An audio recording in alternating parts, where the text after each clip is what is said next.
awesome to have Owen on the drums right there. Yeah. This has been an incredible service so far. Amen. You know, my name is Garner, and our dear brother Jesse Lane are excited to preach the word this morning. You know, we're going to be talking about walking in the Spirit of God. Let's open our Bibles to Mark chapter 7. Come on, Danny. In Mark chapter 7.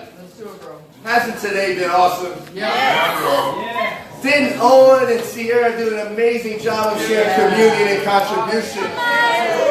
You guys fired up for Campus Sunday? Amen. Look at this. In verse 37. People were overwhelmed with amazement. He has done everything well, they said.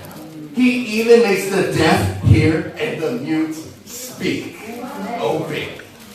You know, Jesus was the greatest example of excellence. Jesus did everything well. I mean, it takes a lot of preparation to make something excellent. I mean, as a campus ministry, 2 weeks ago, we announced we're going to have a barbecue.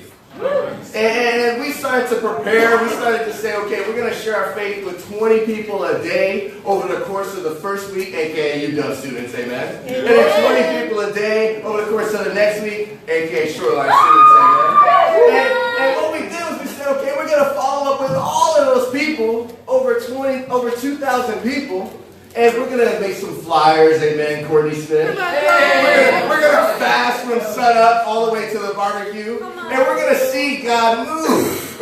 I mean, preparation, it took so many great measures to see a great result. We had the music inside, the music outside. We had the food, we had the plates. We had a plan A, B, and C. And what was incredible was new games were bought, all the activities were set in stone, and God worked as we only stuck with plan A. Amen. You know, the barbecue was done excellently. It was done in an incredible way, but it took a lot of preparation. A new event that's coming up is Women's Day. Women's Day is going to be excellent. How do we know? Because we're working so hard to prepare for it. We know that God is going to move. I mean, we got Aaron Pompek all over the ushers, amen. We got Gina, we got Sierra, we got all these girls working with the decorations, amen. We got the speakers like Deanne, Shaushi, Naila, and even Emma Causey. And we have an amazing Women's Day next Saturday. I want to see you there, amen. But that's our next event to make excellent. Come on, Danny. Now, what's incredible is Jesus made every single day of his life excellent. True. And for us, I want to admonish us here. Let's focus on excellence in our following to Jesus. Amen. Check this out in verse 1. During those days, another large crowd gathered, since they had nothing to eat. Jesus called his disciples to him and said, I have compassion for these people. They have already been with me 3 days and have nothing to eat. If I send them home hungry, they will collapse on the way, because some of them have come a long distance. You see, Jesus right here has compassion on these people. Yes. Now, he felt sorry because they were struggling because they hadn't eaten in 3 days. This right here is what we call a forced fast. And I know us campus ministry, we know what it means to fast. Yeah, sure do. And right here, these guys, they didn't have any options. But what's incredible is they didn't eat anything for 3 days.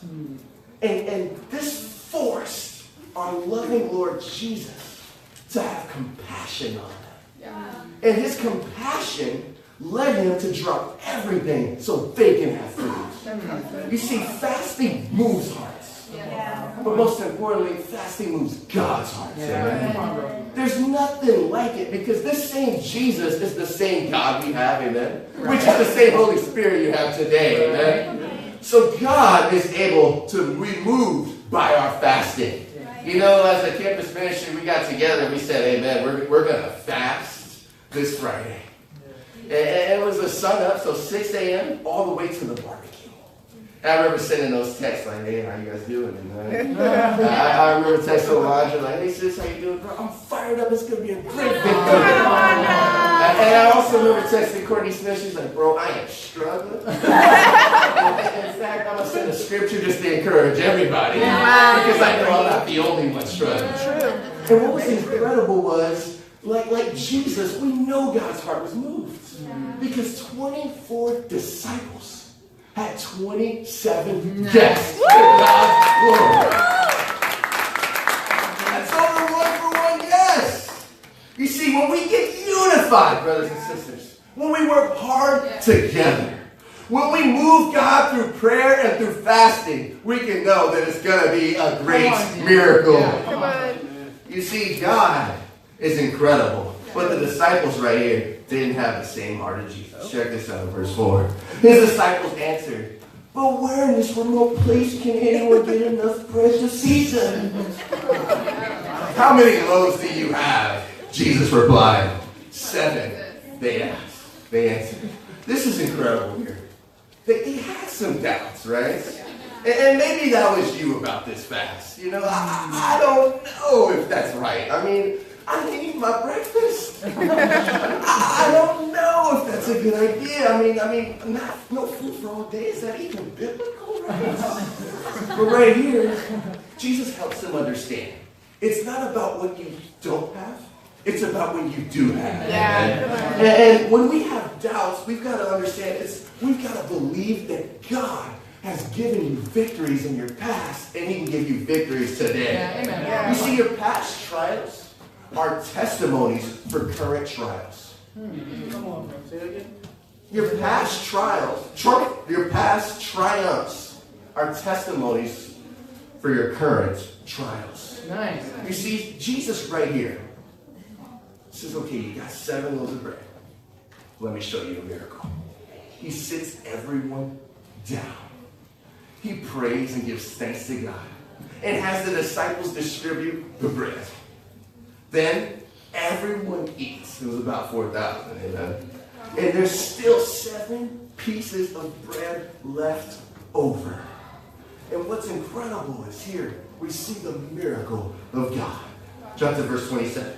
Okay. Jesus and his disciples went on to the villages and around Caesarea Philippi. On the way, he asked them, who do people say I am? They replied, some say John the Baptist. Others say Elijah, and still others one of the prophets. But who do you say I am? Peter replies, you are the Christ, the Son of the living God. This is incredible. Jesus has a little small talk with his disciples right here. And he's talking to them. He's like, what are people talking about me? What do they say? Who do they say I am? And what's incredible is they say you're one of the prophets. The Muslims still believe that today. But Peter speaks up. And Peter says, listen, Jesus, you are the Son of the living God. And as it says in Matthew chapter 16, verse 17, a little insert, Jesus replied, you are blessed, Simon, son of John, because my Father in heaven has revealed this to you. You did not learn this from any human being. Dang. You see, right here, God speaks through Peter. Yeah. God himself. And as he speaks through a human being, we gotta ask ourselves, how is that even possible?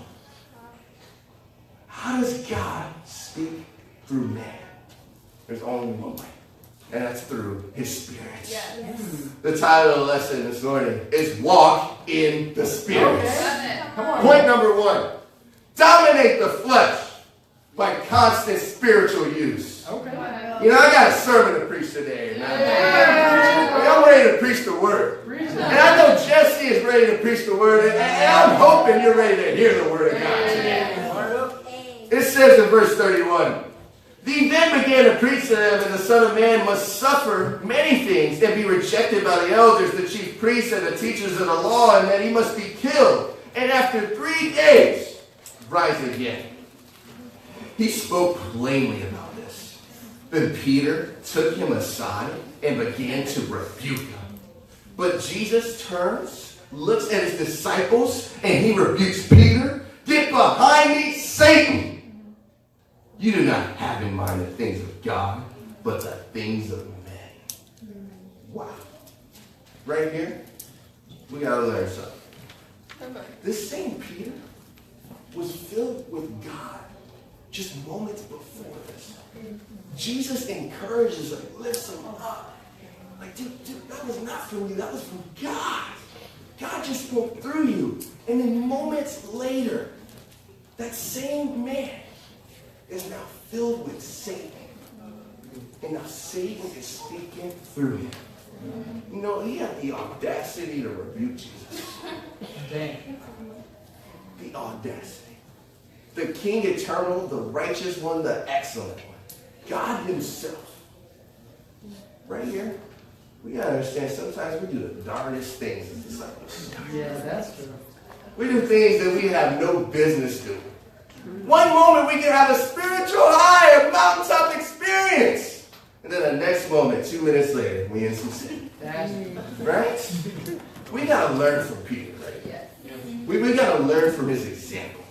See, we gotta walk with Jesus. You guys with me here? Yeah. And what's incredible is Jesus gives a little admonishment here. He says, listen, Peter, not having a quiet time is not an excuse to not walk with God. Check this out in verse 34. Then he called the crowd to him along with his disciples and said, if anyone would come after me, he must deny himself and take up his cross and follow me. For whoever wants to save his life will lose it. But whoever loses his life for me and for the gospel will save it. What good is it for a man to gain the whole world, yet forfeit his soul? Or what can a man give in exchange for his soul? If anyone is ashamed of me and my words in this adulterous and sinful generation, the Son of Man will be ashamed of him when he comes in his glory, and the Father and the holy angels. And the church said, Amen. This is incredible. You see, Jesus admonishes them. He said, listen, guys, it's not about the strength of your quiet time. Yes. It's not about that. It's about, if you want to follow me, you better follow me. Mm-hmm. That takes self-denial. Right. You've got to be willing to deny yourself, brothers and sisters. Yeah. And take up your cross every single day. Come on. See, we got to dominate the flesh by constant spiritual use. yeah, bro. See, this generation is dominated by lust. Yeah. Dominated by porn. Yeah. Dominated by fitting in. Yeah. Impurity. Going with the flow. People pleasing. Laziness. Greed. Selfishness. Independence. And loneliness. Spiritual ascetic. Apathy. And the list goes on and on and on. So we got to have a Colossians 3:2 heart. Yeah. When we set our hearts and our minds on things above. Yeah. We've got to have the heart to have a spiritual mindset, not a worldly mindset. As in Acts 20, verse 31, Paul had this heart. And he says, so be on your guard, brothers and sisters. Remember that for 3 years, I never stopped pleading with you, day and night, with tears. Yeah. That's the heart of it. Yeah. This is a serious issue. This is a salvational issue. If you live like this generation, obey, things won't be good. Brothers and sisters, we've got to coin the phrase, you better matter. You better. You better matter. You better transform. Don't conform to the world, but be transformed by the renewing of your minds. Galatians 5 verse 22 says, the Spirit, on the other hand, brings a harvest of love, of joy, of peace, patience towards others, kindness, and benevolence. The CEV says, God's Spirit makes us loving, happy, peaceful, patient, kind, good, and faithful. Living by the Spirit is walking with God. How is your walk going? Come on. How is your walk going? Are you like the generation? Or are you like Jesus? Come on. You see, Jesus had a standard. And this is for some people? No. There's 34. He says, this is for anyone. Yeah. Anybody. That's everyone in the audience. Everyone online. Everyone then, and everyone now, Yeah. and everyone tomorrow.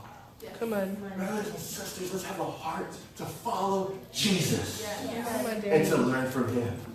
We can't be ashamed of Jesus. Right? We can't be ashamed of Jesus. Name somebody who was more excellent than Christ. Name somebody who had more friends than Jesus. Name somebody who was more loving than Jesus. Name, you can't. You see, we can't be ashamed of him in our evangelism. Talk about Jesus. Talk about the gospel. You guys with me here? Yeah. Talk about it, amen? It's called the good news, for crying out loud, right? You know, one day he's going to return and deal with you the same way you dealt with him. That's what he says.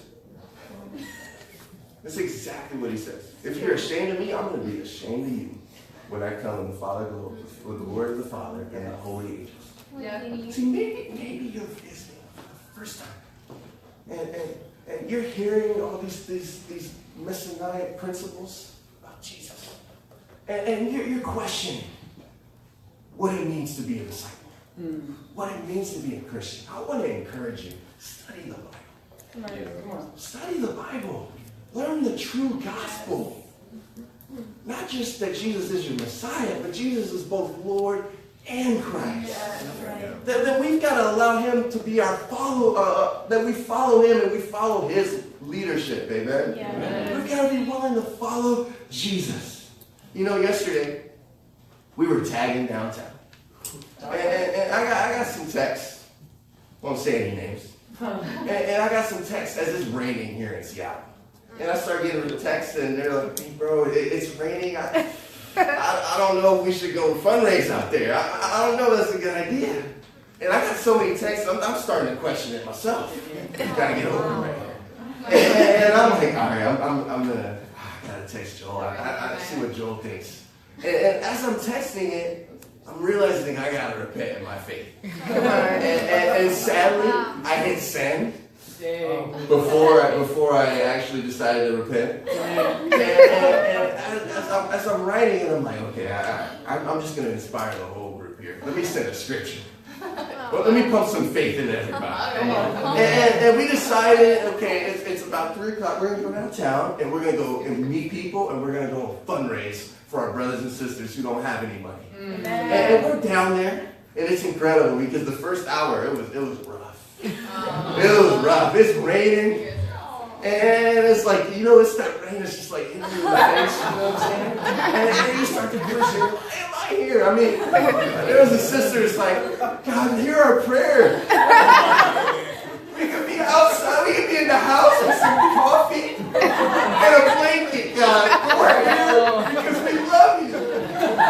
We split up into groups of 3, right? And we're outside, and everyone gets a turn to pray. It's like, it's your turn now. It's your turn. It's your turn. It's my turn. We're all going to pray. And it's incredible because in that time, we got Jesse, who's an animal, who's out there by himself, just going from person to person. And it was incredible because us 12 disciples, in less than 2 hours, we're praying for God to give us $250. That's our prayer. And it's about 4:48 p.m. We're going to end at 5. And Ingrid, Anthony, and Tamara had met this guy, and they talked to him for about 10 minutes. Wow. And eventually, the same guy comes over to our group. And I'm busy. I'm on the other side. Hey, guys, the Mercy Worldwide, fundraising, right? And I see this guy who's just been there for like 10 minutes. And he's just talking, and he pulls out a wad of just $20. And I'm just like, oh baby. This. I have a quiet prayer with myself. I think Delaney heard me. I'm like, God, please let me be one sweet up. And Courtney Smith had the boldness to look him in the eye and challenge him to give some money. And what's powerful is this guy opens up that wallet, takes the money out, and drops $121 in the bucket.